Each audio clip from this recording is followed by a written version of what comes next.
Eu sou docente, meu nome é Alexandre Santos Bruno e hoje estou aqui para usar a nona experiência de experiência, que é a dependência da resistência do condutor, do seu comprimento, da seção transversal e também da resistividade do material.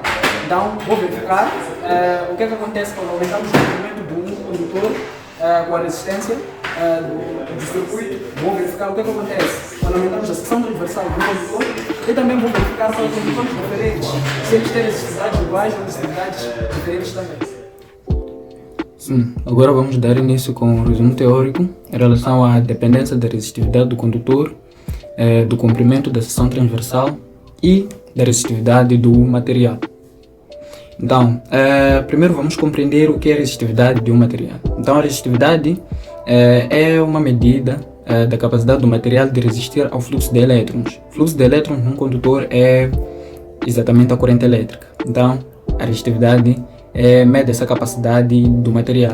Então, ela é representada pela letra grega ρ e é medida em ohms metro normalmente, mas a unidade mais comum é ohms milímetro ao quadrado sobre metro. Então, os materiais de alta resistividade, como nichrome, oferecem mais resistências ao fluxo de elétrons, e materiais com baixa resistividade, como o cobre, apresentam uma baixa resistência para o fluxo de elétrons. Então, a fórmula da resistividade é relacionada a partir dessas duas fórmulas que podemos observar aqui, esta e esta, que relacionam o comprimento, resistividade e a área da seção transversal do condutor. Então, existe uma dependência da resistência do condutor em relação ao comprimento. Então, em relação ao comprimento, a resistência elétrica é diretamente proporcional. E isso significa que quanto mais longo o condutor, mais será a resistência elétrica que ele apresentará. E esta é a fórmula que apresenta isto, onde o R é a resistência, o ρ resistitividade, o L o comprimento do condutor e a área da seção transversal. E também temos a dependência da resistência do condutor em relação à seção transversal. Então, a resistência elétrica de um condutor é inversamente proporcional à área da sua seção transversal. Isso significa que quanto maior a área de seção transversal, menor será a resistência elétrica, como podemos observar aqui. Num condutor de área de seção transversal A, a resistência é R. Porém, num condutor de área de seção transversal 2A, a resistência é 2 sobre R. Então, é inversamente proporcional. E também é relacionado a partir da mesma fórmula que já foi mostrada. Então, existem alguns fatores que afetam a resistência de um condutor, além da resistitividade, do comprimento e da área da seção transversal. Então, além desses três componentes, existe também a temperatura e a pureza do material. Então, por exemplo, quando o material aumenta a temperatura, quando a temperatura do material aumenta, isso leva a um aumento da agitação térmica das partículas, o que aumenta a resistência elétrica. Então, quanto maior a temperatura do condutor, maior será a resistência. Agora, em relação à pureza, se o material não for puro, isso significa que a sua resistência pode ser maior ou menor dependendo das impurezas que estão lá dentro.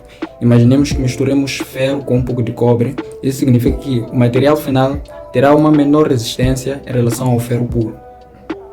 Então, vamos comparar aqui a resistência elétrica de diferentes materiais. Então, a resistividade dos materiais pode ser diferente, isso afetará a resistência elétrica do circuito. A resistividade elétrica do cobre é menor do que a do ferro.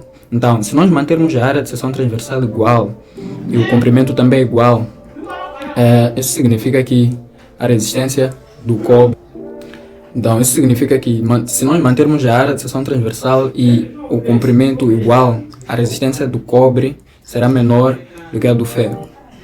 A resistência do cobre será menor do que a do ferro, isso no seu estado puro, comparando no seu estado puro. Então, podemos ver aqui a dependência da resistência, da resistitividade, do comprimento e da área de seção transversal. Então, se eu aumento a área, a resistência diminui. Se eu diminuo a área, a resistência aumenta. Se eu diminuo o comprimento do fio, a resistência diminui. Se eu aumento o comprimento, a resistência aumenta. Agora, se eu diminuo a resistitividade do material, a resistência diminui. Se eu aumento, a resistência aumenta também. E essa é a proporcionalidade entre esses elementos que estão associados na fórmula abaixo.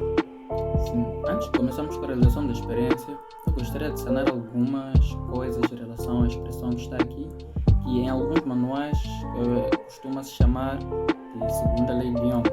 Então é importante termos isso em mente, de que em alguns manuais é normal encontrar esta expressão como segunda lei de Young. Esse fato é comum porque Ohm definiu a resistência elétrica de um condutor. Ele disse a resistência elétrica de um condutor homogêneo de seção transversal constante é diretamente proporcional ao seu comprimento e inversamente proporcional à área de seção transversal e depende do material do qual ele é feito. Então, ele tem que ser homogêneo e de seção transversal constante. Então, para a realização da experiência, nós temos os seguintes objetivos: verificar experimentalmente que o aumento do comprimento da resistência e com o comprimento do condutor, a resistência do circuito aumenta. Vamos trabalhar com este circuito. Segundo objetivo, verificar experimentalmente que com o aumento da seção transversal, a resistência do condutor diminui. Então vamos trabalhar com esse circuito para o aumento da seção transversal. E verificar experimentalmente que em diferentes condutores com o mesmo comprimento e a seção transversal igual também podem ter resistências diferentes, condutores diferentes com resistências diferentes graças à resistividade desse material. Então, vamos usar 3 condutores diferentes durante a realização da experiência, um de constantano, cobre e ferro. Então, são esses condutores que eu vou usar durante a realização da experiência. E primeiro vou medir a resistência de cada um desses condutores. Então, vou medir primeiro a resistência do constantano. Eu posso verificar que é de 6,1 ohms. A resistência do cobre, eu posso verificar que é de 0,4 ohms. E por fim a resistência do ferro, eu posso verificar que é de 1,5 ohms. Então, já medi a resistência dos condutores, eu vi que a resistência é dada em ohms. Então, o multímetro tem que estar calibrado para amperes. E agora eu vou medir a tensão e a corrente que passa por esse circuito. Então, tendo em conta que o constantano tem uma resistência baixa, calibrei o multímetro para amperes. Então, vou medir a voltagem do circuito diretamente na resistência, pois já verificamos que é aqui onde nós temos o valor mais preciso para a voltagem. Então, já tenho o circuito montado e vou ligar a fonte para verificar qual é a voltagem que passa e qual é a corrente. Então já calibrei a fonte para 6 volts, então vou verificar qual é a tensão e a corrente que passa nesse circuito. Então a corrente é de 1,02 amperes e a tensão é de 6,26 volts. Ora, tenho duas resistências ou 2 condutores constantando em série e vou medir.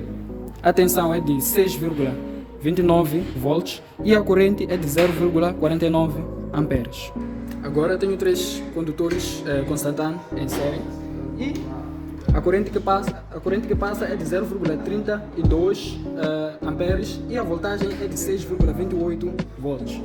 Sim, agora tenho 4 condutores constantando em série e a voltagem que passa é de 6,31 volts e a corrente que passa é de 0,24 amperes. Agora vou aumentar a seção transversal dos condutores, colocando os condutores de constantano em paralelo. Então tenho aqui o primeiro condutor de constantano em paralelo nesse circuito aqui está em série. Vou medir a corrente e a tensão que passa. Sim. Então, primeiro posso ver que a tensão que passa é de 6,25 volts e a corrente é de 1,23 amperes. Então, já aumentei o resistor de constantano em paralelo e vou verificar que a corrente que passa é de 1,92 amperes e a voltagem desceu para 6,19 volts. Sim, então já coloquei 3 condutores de constantano em paralelo. Posso verificar que a tensão desceu para 6,12 e a corrente aumentou para 2,78 amperes. Sim, então já coloquei 4 condutores de constantano em paralelo e posso verificar que a corrente que passa é de 3,25 amperes e a voltagem é de 5,29 volts. Sim, agora vou medir a corrente e a tensão que passa quando eu estou a usar o condutor de ferro. E já calibrei a fonte para 2 volts. Então vou medir a tensão e a corrente que passa nesse circuito agora. Então, a tensão que passa é de exatamente 2 volts e a corrente que passa é de 1,35 amperes. Então, agora vou medir a corrente e a tensão que passa quando o condutor é de cobre. Então vou colocar o voltímetro aqui, e vou medir a corrente e a tensão. A tensão é de 1,86 volts e a corrente é de 4,83 miliamperes.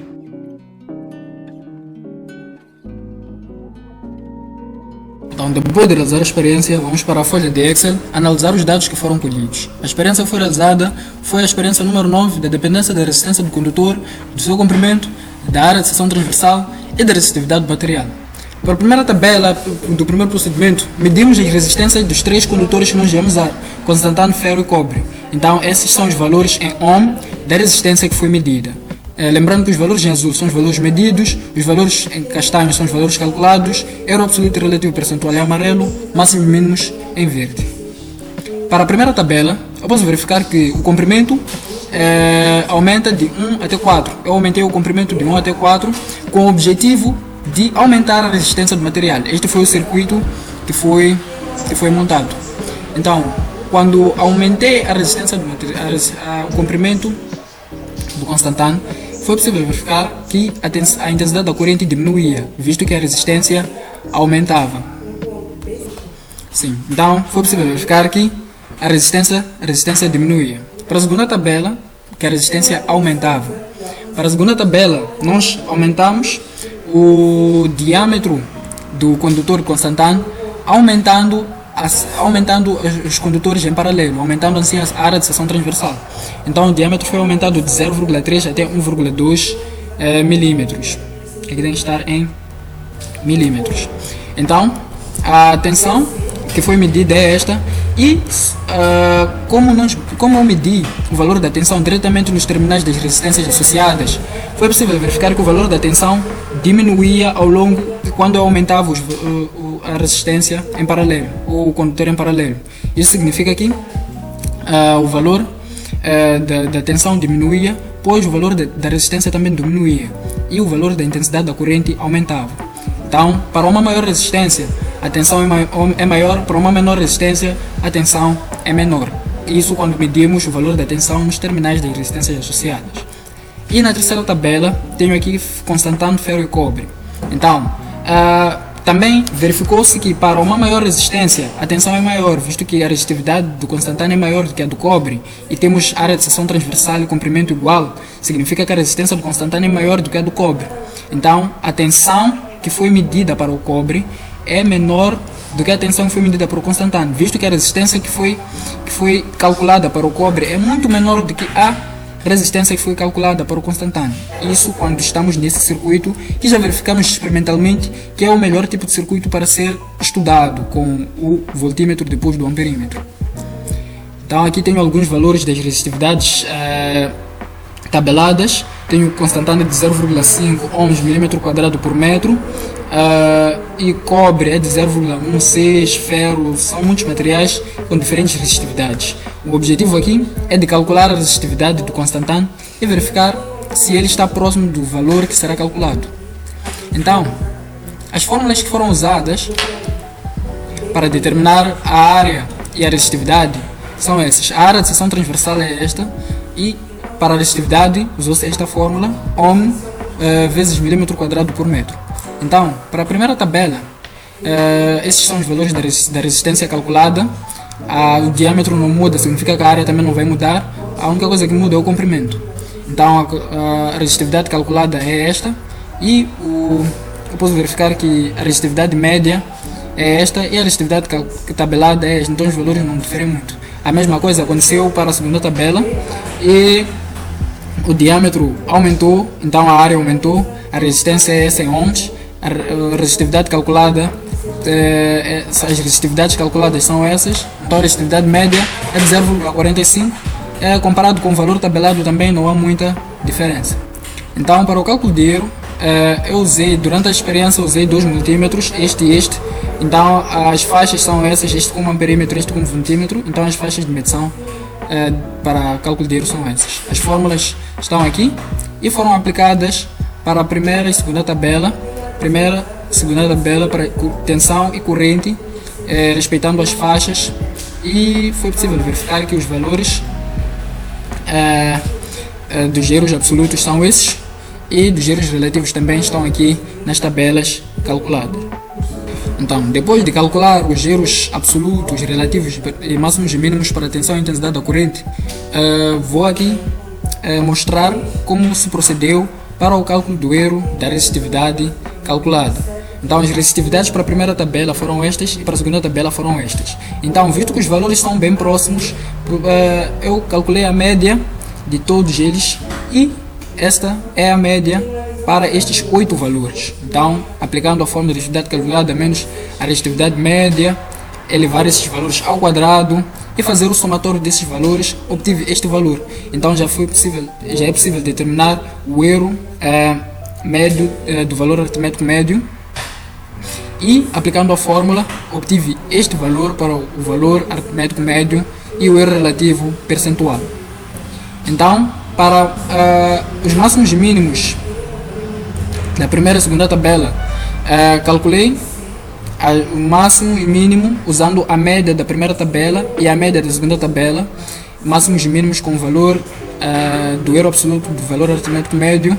E tive esses valores em vermelho para a primeira tabela e em azul para a segunda tabela. E agora vou construir o intervalo de confiança. Então, tenho aqui os intervalos de confiança. Os valores em vermelho são os valores da primeira tabela. Os valores em azul são os valores da segunda tabela. Então, é possível verificar aqui que os valores da tabela 1 e tabela 2 médios estão dentro da interseção. Porém, o 0,5 está fora da interseção. Então, está fora dos intervalos de confiança. Então, em relação à análise de dados e cálculo de erro e tudo, já foi possível verificar o que é que acontece com valores de diferentes resistividades, com condutores de diferentes resistividades e comprimentos diferentes, também com área de seção transversal, quando aumentamos a área de seção transversal. Também terminamos com o cálculo de erro e os intervalos de confiança.